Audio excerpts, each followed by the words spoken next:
नंदुरबार असेल, धुळे, जळगाव, नाशिक आणि आता या पाथरीमध्ये आजची ही पहिली सभा झाली आणि पहिली सभा देखील दणदणीत जी आहे ही या ठिकाणी पार पडलेली आहे आणि महाराष्ट्रामध्ये सगळीकडे असंच वातावरण आहे.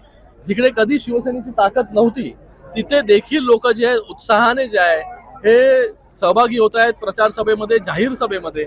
शिवसेनेची ताकद जी आहे ही सगळीकडे महाराष्ट्राच्या कानाकोपऱ्यामध्ये जे आहे, गावोगावी जे आहे वाढलेली आहे आणि मला वाटतं एक वेगळं चित्र जे आहे ह्या वेळेस या नगर परिषदेमध्ये, नगरपंचायतीमध्ये, नगरपालिकेमध्ये आपल्याला पाहायला मिळेल.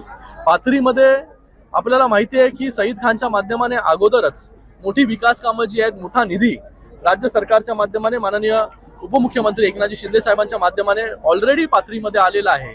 आज काय आम्ही नवीन फक्त पोकळ आश्वासन देण्यासाठी इथे आलो नाही, आज लोकांना वचन देण्यासाठी आलो की पाथरीकरांनी जे आहे हे सईद खानच्या मागे आमचं जे उमेदवार आहेत नगराध्यक्ष पदाचे आसिफ खान यांच्या मागे ताकदीने उभे राहा, शिवसेनेच्या मागे ताकदीने उभे राहा. जे आतापर्यंत दिलंय त्याच्यापेक्षा अजून जास्त निधी जो आहे हा या पाथरीकरांना पाथरी शहरामध्ये जे आहे या मिळेल. पाण्याची व्यवस्था असेल, रस्त्यांचा प्रश्न असेल, त्याचबरोबर अंडरग्राऊंड ड्रेनेज असेल, हिंदू स्मशानभूमीचा विषय असेल, हे सगळे विषय या पाथरीकरांना जे आहे हे सरकारच्या माध्यमाने, शिंदे साहेबांच्या नगरविकास खात्याच्या माध्यमाने जे आहे हे 100%. आज सईद खान जो आहे नगरसेवक नाही, आमदार नाही, कोणी नाही, ते नगरसेवक नाही, पण तरी पण शेकडो कोटीपेक्षा जास्त निधी जो आहे हा या पाथरीमध्ये आलेला आहे. डॉक्टर साहेब, एकंदरीत सईद खान यांनी आपल्या भाषणात नाराजी व्यक्त केलेली आहे की स्थानिक नेते त्यांना मागे ओढण्याचा प्रयत्न केला. काँग्रेसच्या नेत्या सरी माझा प्रश्न ऐकून घ्या. काँग्रेसच्या बळावर त्यांनी सभापती या ठिकाणी झालेला आहे.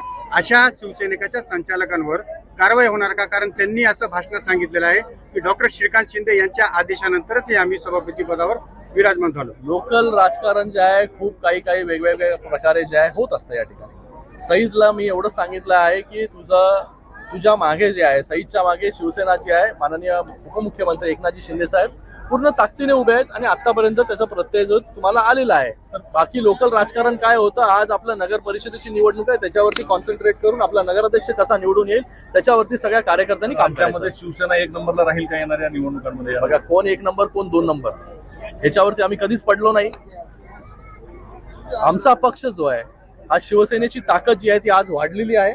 आज ग्रामीण भागामध्ये देखील शिवसेनेची ताकद मोठ्या प्रमाणामध्ये वाढलेली आहे. मगाशी म्हणालो की जिथे कधीच शिवसेना लढली नव्हती त्या ठिकाणी देखील शिवसेना इलेक्शन जे आहे नगर परिषदेच्या पुढे येणाऱ्या काळामध्ये जिल्हा परिषद असेल, महापालिका असेल आणि ताकद जी आहे शिवसेनेची 100% वाढेल. एकंदरीत राज्यामध्ये महायुतीमध्ये शिवसेनेला दुय्यम स्थान दिले जात आहे. राष्ट्रवादीला पैसे कुठून आले म्हणून त्या कॉन्ट्रोवर्सीकडे कसं पाहता तुम्ही शिवसेना नेते म्हणून?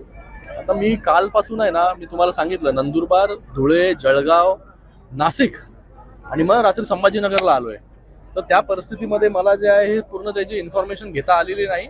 नक्कीच त्याच्याबद्दलची माहिती घेऊन, पण मला वाटतं त्याच्यामध्ये इलेक्शन कमिशन जे आहे हे सगळ्या गोष्टी बघते आणि त्याच्यावरती लवकरच आपल्याला कळेल. परभणी जिल्ह्यामध्ये उद्धव ठाकरेंची शिवसेना फक्त एकाच जागी जे त्यांचा नगराध्यक्ष पदाचा उमेदवार आहे, पण शिंदे सेनेची शिवसेना 4 ते 5 ठिकाणी लढवत. तर परभणी जिल्ह्यात खासदार आमदार देखील असून उद्धव ठाकरेंना स्थानिक स्वराज्य संस्थांमध्ये एवढी हालत का झाली? कार्यकर्त्याला जेव्हा नेता लक्ष देत नाही कार्यकर्त्यावरती, आज बघा तुम्ही निवडणुकीमध्ये तुम्हाला कुठले पक्ष दिसत आहेत? जे महायुतीचे पक्ष आहेत तेच प्रचार करताना तुम्हाला दिसत आहेत, त्यांचेच नेते दिसत आहेत. शिंदे साहेब आज दिवस रात्र एक करतायत. ही कार्यकर्त्याची निवडणूक आहे. खासदारकी झाली, आमदारकी झाली, नेत्यांची निवडणूक संपली आणि ज्या नेत्यांना निवडून देण्यासाठी ज्या कार्यकर्त्यांनी काम केलं, आज तो कार्यकर्ता देखील निवडून आला पाहिजे. याच्यासाठी आमचे सगळे मंत्री असतील, आमचे सगळे नेते असतील, शिंदे साहेब स्वतः दिवसामध्ये 8-8 सभा घेत आहेत. तर कार्यकर्त्याला कशी ताकद द्यायची ही शिंदे साहेबांना बरोबर माहिती आहे. म्हणून आज सगळीकडे जे आहे हे शिवसेनेचे उमेदवार जे आपल्याला उभे राहायला पाहायला मिळत आहेत आणि ज्यांनी कधी कार्यकर्त्याला सन्मानच दिला नाही त्याची परिस्थिती अशीच होणार आहे. आणि आज देखील तीच परिस्थिती आहे की कार्यकर्ता आहे वाऱ्यावरती. तुम्ही तुमची निवडणूक लढा, जिंकले तर तुम्ही आमच्या पक्षाचे, नाही जिंकले तर तुम्ही तुमचं बघून घ्या, अशी परिस्थिती आहे. संभाजीनगरच्या शासकीय वसतिगृहामध्ये शिरसाट साहेबांनी पाहणी केली होती, पण तो पाणी निघण्याचा आणि हळे निघण्याचा प्रकार अजूनही थांबलेला नाही. याबद्दल काय सांगणार?